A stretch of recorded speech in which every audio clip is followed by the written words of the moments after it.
الحمد لله نحمده ونستعينه ونستغفره ونعوذ بالله من شرور أنفسنا ومن سيئات أعمالنا من يهد الله فلا مضل له ومن يضلله فلا هادي له ونشهد أن لا إله إلا الله وأن محمدا عبده ورسوله الذي أرسله بالحق بشيرا ونذيرا وداعيا إلى الله بإذنه وسراجا وقمرا منيرا فقد قال الله تعالى في كلامه المجيد وفي فرقانه الحميد شكرا يا مرشد أعوذ بالله من الشيطان الرجيم بسم الله الرحمن الرحيم إنما يعمر مساجد الله من آمن بالله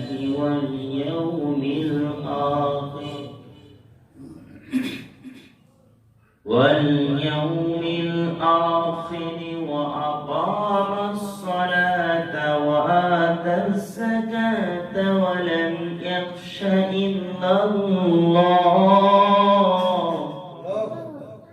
فعسى أولئك أن يكونوا من المهتدين. قال تعالى في شان حبيب إن الله وملائكته يصلون على النبي يا أيها الذين آمنوا صلوا عليه وسلموا تسليما. اللهم صل على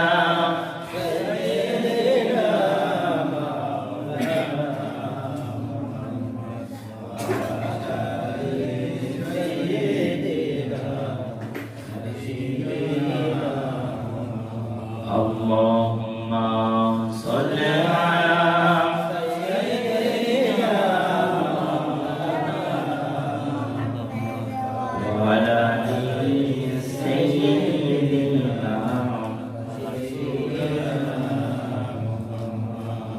মনটা যদি হইত প্রবন্ধা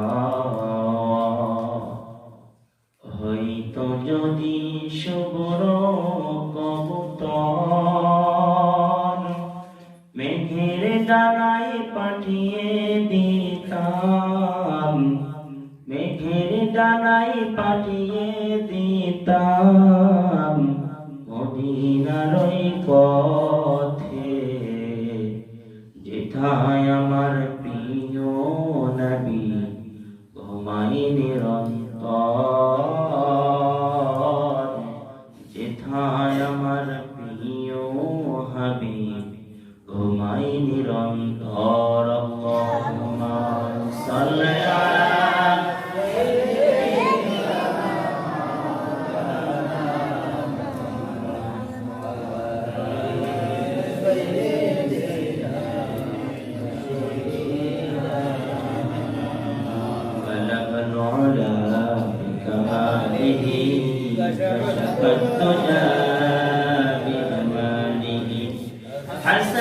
جميع خصاله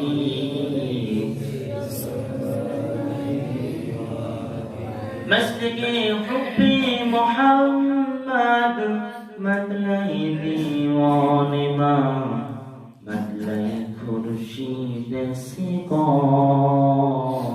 سونای سنسان ما بلد مولانا کماله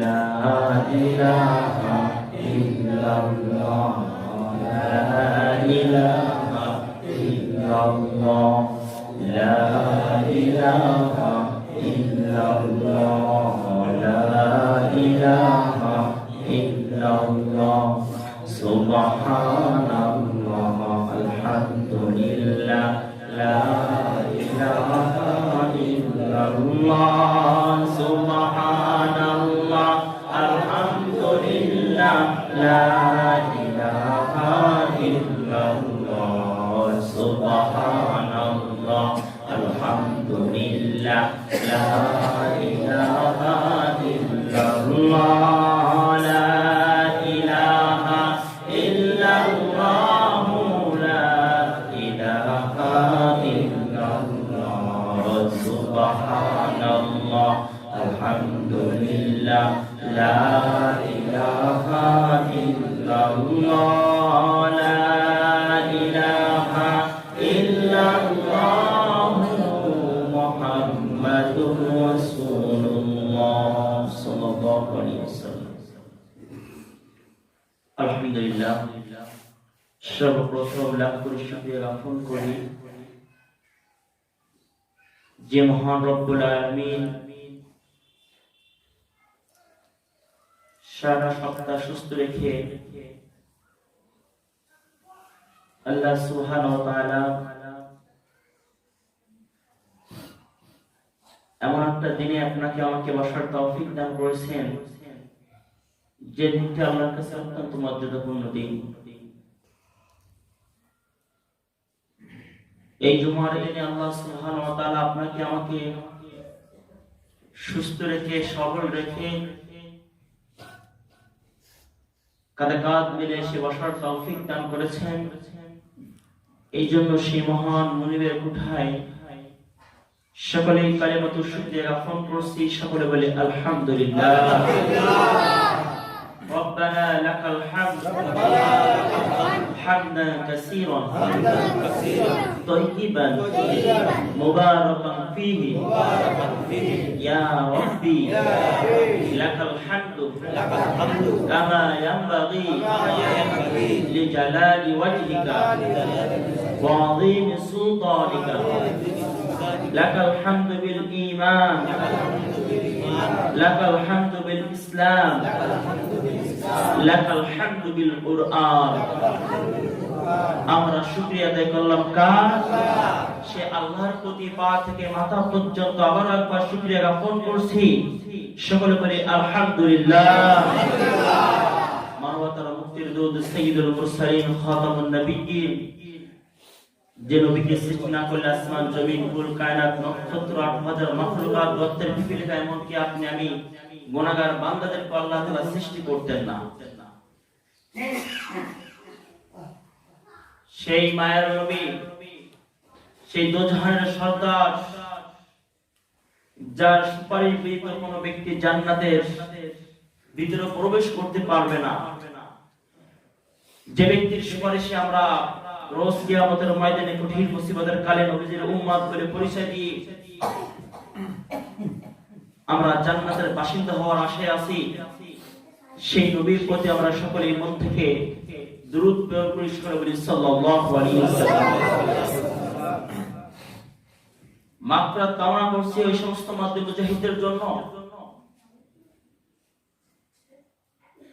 ওই সমস্ত শহীদদের জন্য মাগফিরাত কামনা করছি যাদেরকে বুকের তাজা রক্ত ঢেলে দিয়ে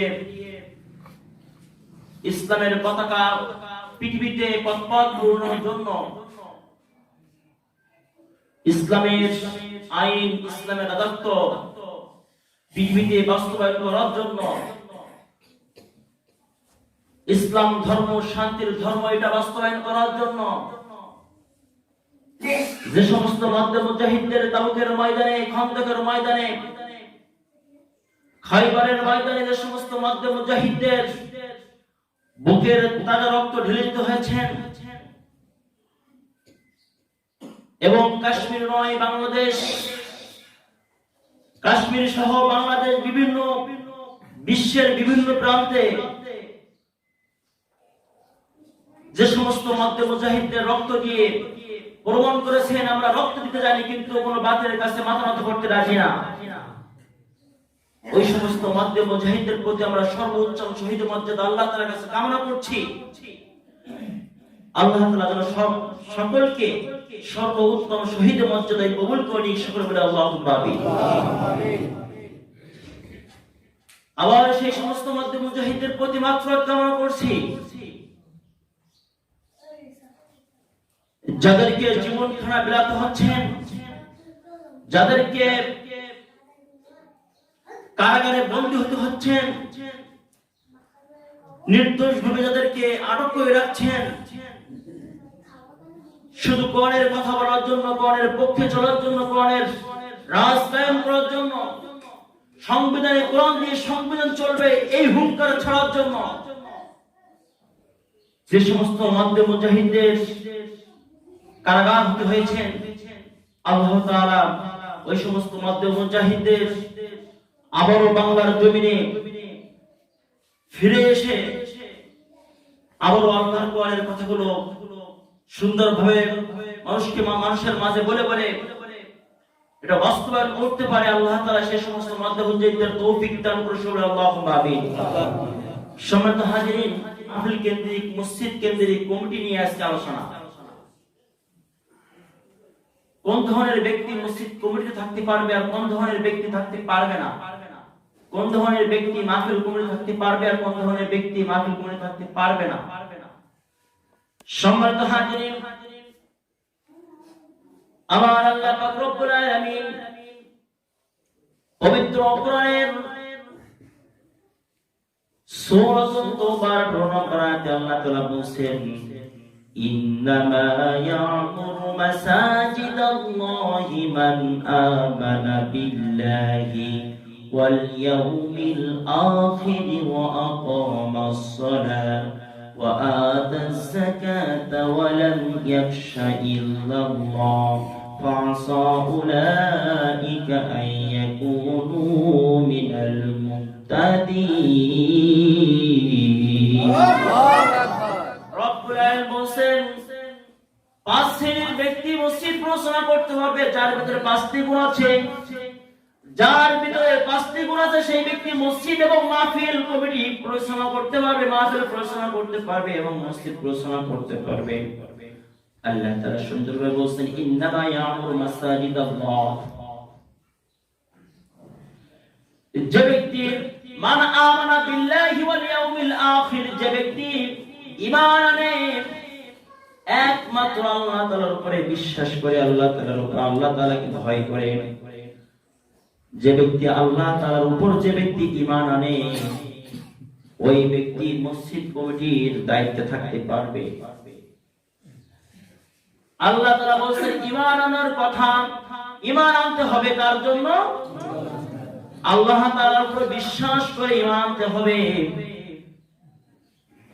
এই ঈমানটা আমাদেরকে কেমন ভাবে আনতে হবে? এই ঈমানটা আমাদেরকে আনতে হবে আল্লাহ তাআলার উপরে বিশ্বাস করতে হবে। আমানতু বিল্লাহি ওয়া মালাইকাতিহি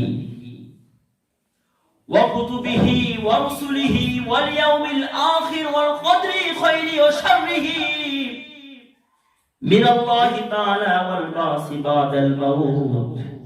সাতটা জিনিসের উপরে আমাদেরকে ঈমান আমল করতে হবে এবং সেই জিনিস সেইভাবে আমাদেরকে আমল করতে হবে, তাহলে আমরা ঈমানদার বান্দা হিসেবে দাবি করতে পারবো। আমানতু বিল্লাহ, ঈমান আনতে হবে আল্লাহ তাআলার জন্য, ওয়া মালাইকাতিহি, ঈমান আনতে হবে ফেরেশতাদের উপরে, ওয়া মালাইকাতিহি ওয়া কুতুবিহি ঈমান আনতে হবে আল্লাহ তাআলার কোরআনের প্রতি, ওয়া রাসূলিহি রাসূলগণের প্রতি ঈমান আনতে হবে, ওয়াল ইয়াউমিল আখির আখিরাতের প্রতি ঈমান আনতে হবে, ওয়াল কদরি খায়রিহি তাকদীরের প্রতি ঈমান আনতে হবে, ওয়া শাররিহি মিনাল্লাহি তাআলা ওয়াল বাসি বাদাল মাউত।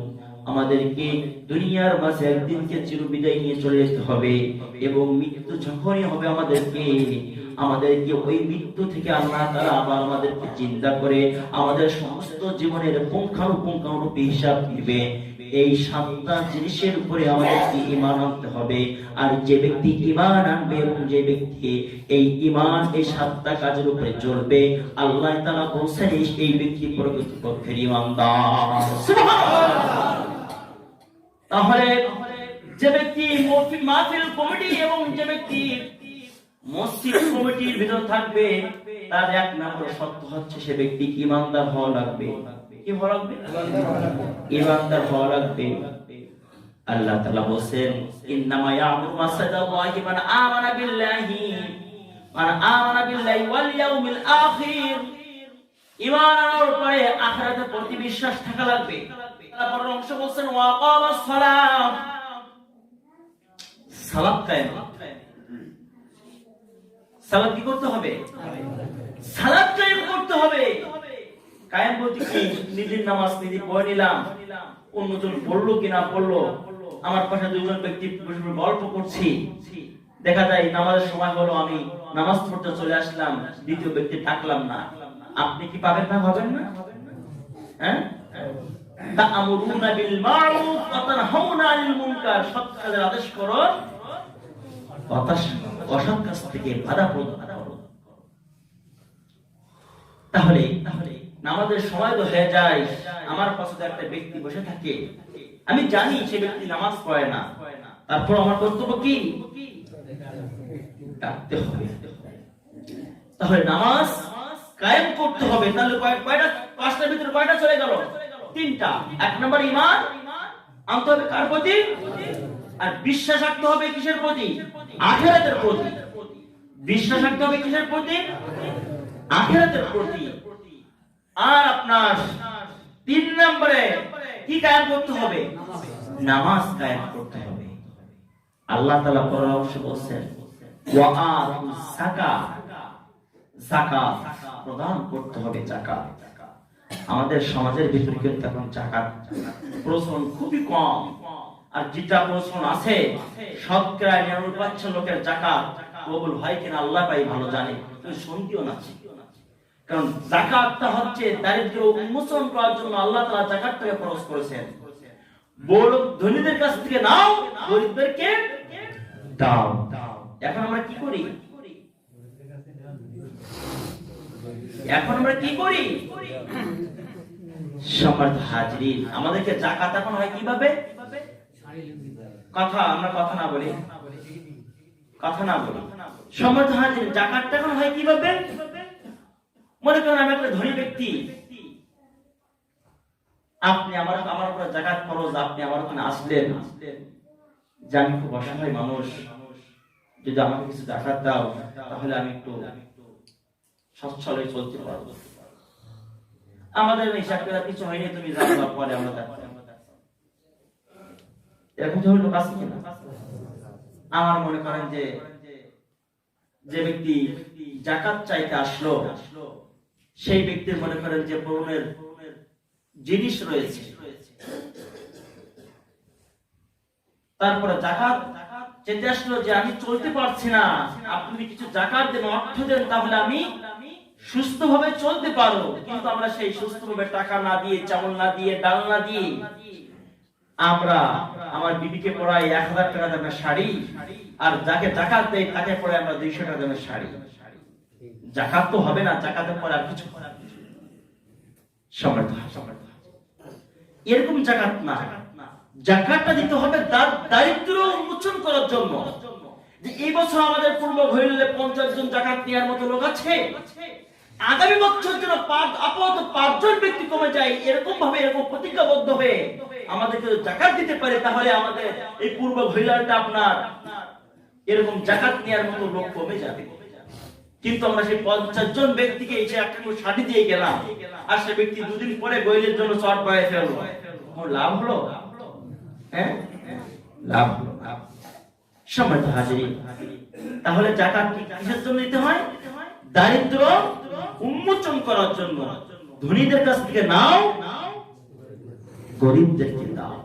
এখন আমাদেরকে জাকাত নিতে হলে খেয়াল করেন, এখন আমাদেরকে জাকাত নিতে হলে যে ব্যক্তি জাকাত নেয় তাকে কিন্তু মাথা একেবারে নিচু করতে হয়, কিন্তু ইসলাম কিন্তু এটা বলে না। ইসলাম কিন্তু এটা বলে না যে জাকাত যে ব্যক্তি নেবে সে ব্যক্তি মাথা সব করে নেবে, এটা কিন্তু ইসলাম বলে না। এই জন্য কিন্তু সরকারি ভাবে লোক নিয়োগ করে সরকারি ভাবে জাকাতটা কিন্তু এভাবে আদায় করা কোরআন হাদিস মোতাবেক কিন্তু এটা করার কথা। কারণ মনে করেন আমি একটা ব্যক্তির কাছে জাকাত নিলাম, ফিতরা নিলাম, সেই ব্যক্তির সামনে গেলে কিন্তু আমার মাথা নিচু হয়ে যাবে, কারণ তার টাকা আজকে আমি সওয়াব। কিন্তু যখনই এটা সরকারি ভাবে রাষ্ট্রীয় ভাবে যদি কালেকশন করার পরে গ্রামের লোকগুলো যদি আপনার তদারকি করে করে গরিব লোকগুলো বেশি বেশি জাকাত দিত, তাহলে কার টাকা কে নিয়েছে কি জানে? এটা কিন্তু যে ব্যক্তি জাকাত দিয়েছে তার সামনে যে আপনার মাথা নিচু করতে হতো না। আমার কথা বুঝতেছেন? হ্যাঁ, তাহলে কারণ যে ব্যক্তি জাকাত নেয় তার কিন্তু দায় ঠিক না, তাকে জাকাত দিতেই হবে। কিন্তু যে ব্যক্তি জাকাত দেয় তার কিন্তু অবশ্যই তার দায় এড়ানোর জন্য তাই কিন্তু অবশ্যই গরিব লোক খোঁজা লাগে না?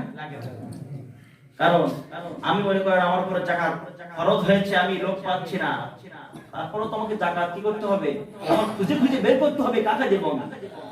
কিন্তু মনে করেন যার উপরে জাকাত খরচ নয়, জাকাত নেওয়ার যোগ্য, সেটা মনে করেন আমি জাকাত দেব না, তারপরে কি আল্লাহর গজব আসবে? হ্যাঁ, সম্মানিত হাজিরিন, এখন আমরা মনে করি জাকাত দিচ্ছি কত বড় মহৎ মনে হচ্ছে, কিন্তু একটা জিনিস ভাববেন যারা জাকাত দেবে যে আপনার দায়টা তারা খুব দ্রুত তারা ছেড়ে দিচ্ছে। কারণ আপনারা দেলোয়ার হোসেন সাইদ ওয়াজ নিশ্চয় শুনেছেন যে একটা ব্যক্তি 3 বস্তা টাকা নিয়ে, কথা বলছো না সম্মানিত হাজিরিন, একটা ব্যক্তি 3 বস্তা টাকা নিয়ে 7 দিন ঘুরে বেড়াচ্ছে, আর একটা ব্যক্তি 1 বস্তা টাকা নিয়ে 3 দিন ঘুরে বেড়াচ্ছে।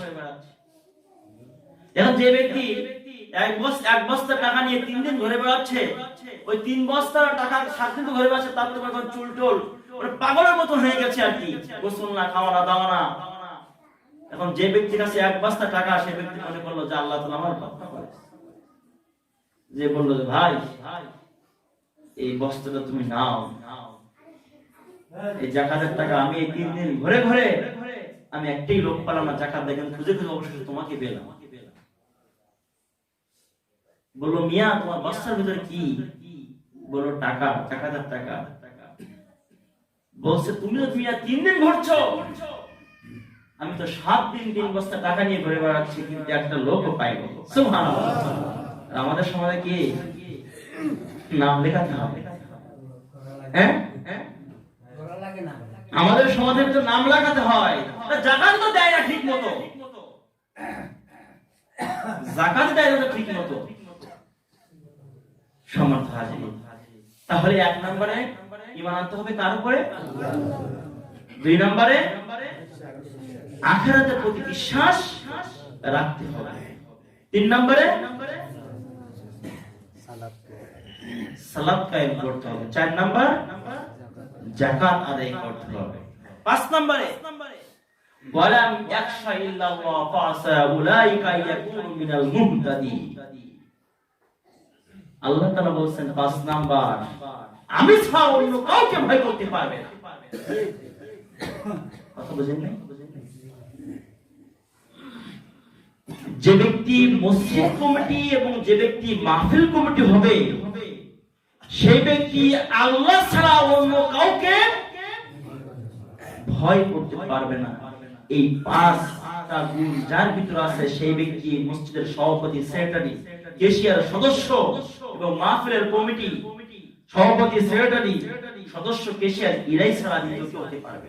কারণ এটা কোরআনের কথা, সূরা তাওবার আপনার 18 নম্বর আয়াত। বাড়ি যে মিলাই দেন, আমার কথা বুঝতেছেন? কারণ এখন আমাদের সমাজের ভিতরে, আমাদের গ্রাম অঞ্চলের ভিতরে হয় না, দেখা যায় মসজিদ কমিটি যদি সব মানে ঘুষ খায়, ঘুষের বিরুদ্ধে কথা বললে খুব খেপে যায়। এটা মানে এরকম এখন নিম্ন পর্যায়ের কমিটি আমাদের, বিশেষ করে আমাদের দক্ষিণ অঞ্চলের কম থাকে, কিন্তু উপর মহলে দেখা যায়, শোনা যায়, উপর মহলে দেখা যায়, শোনা যায় যে ইমাম সাহেব সুদের বিরুদ্ধে কথা বলতে গেলে জোহরের সময় নামাজ পড়ে, আসরের সময় তার নামাজ থাকে না। যাই হোক, সম্মানিত হাজিরিন,